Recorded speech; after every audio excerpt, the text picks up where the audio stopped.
यस्तो छ पल र समीक्षाको प्रेम काण्डको नाली बेली।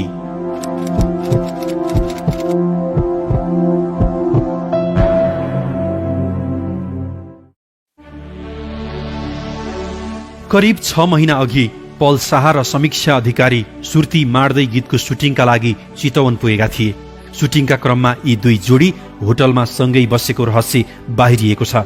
समाचारमा आए अनुसार उनीहरू बीचको अनैतिक सम्बन्ध र प्रेमको रहस्य त्यही गीतको सुटिङमा गएका अन्य सहकर्मीबाट बाहिरिएको हो।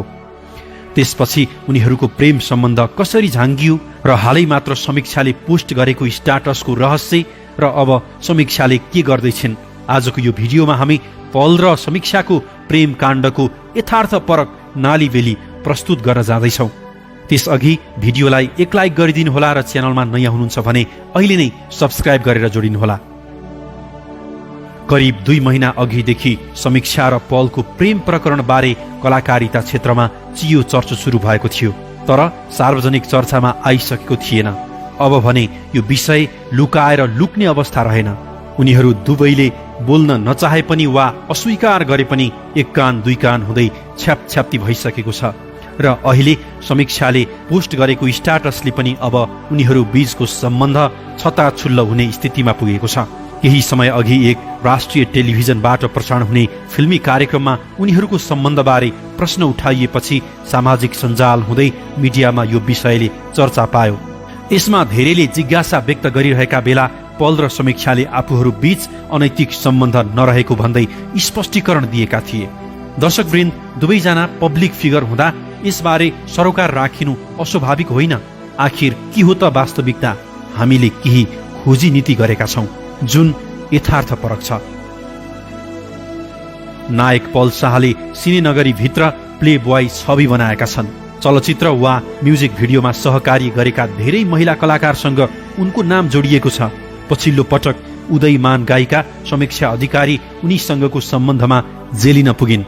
करिब 6-7 महिना अघिदेखि पल र समीक्षा निकट भएका हुन्। 6 महिना अगाडि युट्युबमा रिलिज भएको सुर्ती मार्दै बोलको गीतको सुटिङका क्रममा पल र समीक्षा नजिकिए। खेम सेन्चुरी मिलेर गाएको यो गीतको भिडियोमा समीक्षाले पलको जोडीका रूपमा अभिनय समेत गरेकी छिन्। चितवनमा भएको सुटिङका क्रममा नै उनीहरू रियल जोडीबाट रियल जोडी बन्न पुगे। समीक्षासँगको निकटतालाई पलले हल्का फुल्का रूपमा लिएका थिए। समीक्षा भने पलसँगको सम्बन्धमा सिरियस हुन थालिन्। उनी पहिल्यैदेखि पलकी फ्यान समेत हुन्। आफूले सानैदेखि गीत र फिल्ममा हेर्दै आएको स्टारसँग रिलेसनसिपमा बस्न पाउँदा उत्साहित थिइन् समीक्षा। तर केही समयमै कुरा बिग्रियो। पल बिस्तारै समीक्षासँग टाढिने प्रयासमा लागे। फोन नउठाउने र म्यासेज रिप्लाई समेत नगर्ने भएपछि समीक्षाको छटपटाहट सुरु भयो। उनी पलसँग छुट्टिनै नसक्ने अवस्थामा पुगिसकेकी थिइन्। त्यसपछि उनीहरू बीच झगडा हुन थाल्यो। समीक्षाले आफ्ना नजिकका व्यक्तिहरूलाई सेयर गरे अनुसार पलले उनलाई भनेका थिए, तिमी जस्तो अफेयर मेरो कतिजनासँग भयो कति। उनले अर्की एक म्युजिक भिडियो मोडलको उदाहरण समेत दिएर धेरै न्यू खोजे उसलाई जस्तै अप्ठ्यारोमा पारिदिन सक्ने भनेर समीक्षालाई धम्क्याएका थिए। पलको बोली र व्यवहारबाट समीक्षा विक्षिप्त बन्न पुगिन्। 1-1.5 महिना जति उनले नयाँ गीत गाउन पनि सकिनन्। करिब डिप्रेसनकै अवस्थामा पुगेपछि उनले आफन्त र नजिकका केही साथीहरूलाई आफ्नो पीडा सेयर गरिन्। सबैसँग सल्लाहपछि निर्णायक कदम चाल्ने निधोमा पुगिन् उनी। समीक्षाले पललाई यदि सम्बन्ध तोडेको खण्डमा आफूसँग रहेका फोटो र भिडियोहरू बाहिर ल्याइदिने र पुलिस केस समेत गर्ने चेतावनी दिइन्। त्यसपछि भने पल हच्किए। 17 वर्षीय समीक्षा उमेरले नाबालिग भएको हुँदा पल कानुनी झमेलामा फस्न सक्ने प्रचुर सम्भावना थियो। त्यसैले उनी लचिलो भए। पलले समीक्षालाई आफूबाट अलग हुन आर्थिक प्रलोभन दिएको स्रोतको दाबी छ। 1 करोडको अफर गर्दा समीक्षाले ठाडै अस्वीकार गरेको बताइन्छ। म बेस्या हो र भन्दै कडा जवाफ दिएपछि पल उनीसँग समझदारीमा आउन बाध्य भएका थिए। समीक्षाको मामा पर्ने एक पूर्व गृह सचिवको रोहबरमा उनीहरू बीच विवाहको मौखिक समझदारी भयो। त्यसपछि फेरि समीक्षाको परिवार र 2 सञ्चारकर्मीको रोहबरमा लिखित समझदारी भएको स्रोतको दाबी छ। उक्त दाबी अनुसार 2 वर्षपछि समीक्षा बालिग भएसँगै विवाह गर्न पलले लिखित सहमति जनाएका छन्। पलले समीक्षाको उमेर पुगेपछि आफूले विवाह गर्ने सहमति गरेका थिए।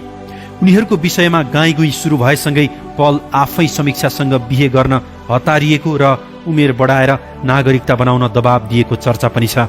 यद्यपि आफ्ना निकटस्थहरूसँग उनी आफूप्रति समीक्षाको एकतर्फी क्रेज मात्र रहेको बताउने गर्छन्। पल र समीक्षाको विषयमा धेरै मिडियाकर्मीहरूलाई थाहा भए पनि सबैले गुपचुप राखेका छन्। टेलिभिजन कार्यक्रम रजतपटमा केही समय अघि पल र समीक्षाबारे रिपोर्ट प्रसारण गर्न लागि तर पलको दबावमा रोकिएको चर्चा पनि चलेको थियो। यसमा आर्थिक लेनदेनको कुरा समेत उब्जिएको थियो। त्यस लगत्तै समीक्षा र पल दुवैले आफूहरूको सम्बन्ध सफा रहेको र कुनै शङ्का नगर्न आग्रह गरेपछि यो विषय फेरि सामसुम भएको थियो। तर हालै मात्र 81 समीक्षाले पलसँगको वास्तविकता यथार्थ बाहिर ल्याउँछु भनेर स्ट्याटस लेखेपछि यसले कलाकारिता क्षेत्रमा फेरि सनसनी मचाएको छ। सामाजिक सञ्जालमा बिहिबार एक पोस्ट गर्दै उनले यस अगाडि 24 अक्टोबर 2021 मा सार्वजनिक आफ्ना अभिव्यक्ति वास्तविकता भन्दा बाहिर रहेको र कसैको अनुनयमा लेखिएको बताएकी छन्। उनले उक्त स्ट्याटसमा भनेकी छन्, म लामो केही भन्दिनँ। 24 अक्टोबर 2021 मा मेरो फेसबुकमा लेखिएको यो स्ट्याटस वास्तविकता भन्दा धेरै टाढा छ, जुन कसैको अनुनयमा लेखेको थिएँ। अब समय आउँदैछ, यथार्थ खुलाउँदैछु। गत 24 अक्टोबरमा उनले पल र आफ्नो बीच अभिभावकको सम्बन्ध भएको भन्दै मिडियामा आएको अन्तरङ्ग सम्बन्धको समाचारले चरित्र हत्या भएको बताएकी थिइन्। तर बिहिबारको पोस्टपछि उनले सो स्ट्याटस नै झुट भएको बताएकी छन्। मिडियाले पलसँग जोडेर आफ्ना विभिन्न समाचार र गसिप लगातार बनाएपछि उनले फेसबुक मार्फत स्पष्टीकरणका रूपमा पल र आफूबीच कुनै सम्बन्ध नरहेको भन्दै 24 अक्टोबरमा एक पोस्ट गरेकी थिइन्।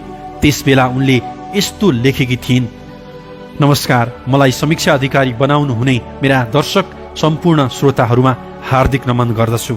पछिल्लो समय मेरो बारेमा नायक पल शाहज्यूसँग जोडेर हुँदै नभएको कपोल कल्पित समाचारहरू आएका छन्। यसप्रति मेरो गम्भीर ध्यानाकर्षण भएको छ। समाचारमा मेरो र पलजीको सम्बन्धलाई तोडमोड गरेर तुच्छ प्रकारका कुराहरू मिडियामा आएका छन्, जसले मेरो चरित्र हत्या भएको छ। यसका साथसाथै पलजीको करियर माथि आँचाउने किसिमले सस्तो प्रचारबाजी गरिरहेको छन्।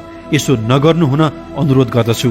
बिना स्रोत अफवाह लेखिएका यी समाचारले हामीलाई सामाजिक र चारित्रिक रूपमा निकै नै असर पुर्याएको छ। यस कुराप्रति म र मेरो परिवार खेद प्रकट गर्दछौँ। एउटै इन्डस्ट्रिजमा भएको हिसाबले पलजीले मलाई अभिभावकको हिसाबले माया गर्नुहुन्छ। मेरो कला र क्षमतालाई माया संरक्षण गर्नुहुन्छ। म उहाँको सदैव फ्यान पनि हुँ र हजुरहरूको माया रहेसम्म सधैँ राम्रो काम गरिरहनेछौँ। राष्ट्रको चौथो अङ्ग मानिएको पत्रकारिताका अग्रज र दिग्गज अभिभावकहरूले नै यसरी मानहानि र चरित्र हत्या हुने किसिमको लेखिएका समाचारले निकै दुखी छु। मैले यो अपेक्षा गरेको थिइनँ।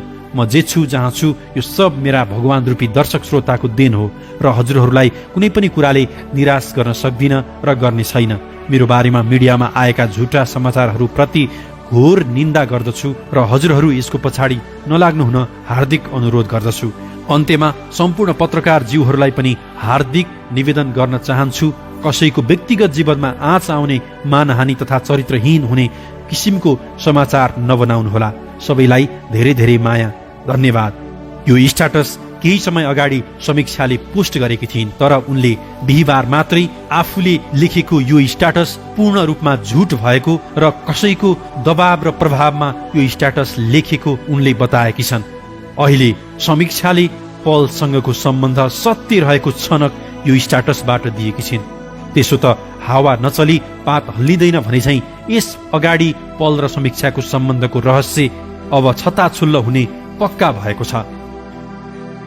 पल शाह नेपाली फिल्म र म्युजिक भिडियोका स्टार हुन् भने समीक्षा नयाँ पुस्ताकी आशा लाग्दी गायिका।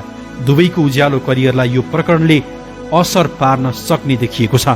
किशोर अवस्थामै समीक्षाले कमाएको चर्चा र सफलता निकै लोभलाग्दो छ। उनका स्वरका पारखी पनि धेरै छन्, तर सानै उमेरदेखि प्रेम सम्बन्धमा फस्दा उनको करियर प्रभावित बन्न थालेको छ। पल शाहका लागि भने कसैसँग नाम जोडिनु कुनै नौलो कुरा होइन।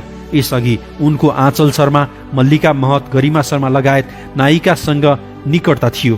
उमेरले नाबालिग समीक्षासँगको अफेयर भने पल शाहका लागि महँगो पर्न सक्छ। नाबालिगसँगको सम्बन्धलाई समाज र कानुन दुवैले जायज मान्दैन। साथै पलले सामाजिक कामहरू मार्फत कमाएको रियल हिरोको प्रतिष्ठालाई प्ले बोय छविले धुमिल पारिरहेको छ। दर्शकवृन्द, यो भिडियो हेरेर तपाईँ के भन्नुहुन्छ? आफ्नो प्रतिक्रिया तल कमेन्टमा लेख्नुहोला। साथै च्यानलमा नयाँ हुनुहुन्छ भने अहिले नै सब्स्क्राइब गरेर जोडिनुहोला, किनकि आगामी दिनमा यस्तै तथ्यपरक सामग्री तपाईँका सामु सुम्पिरहनेछौँ।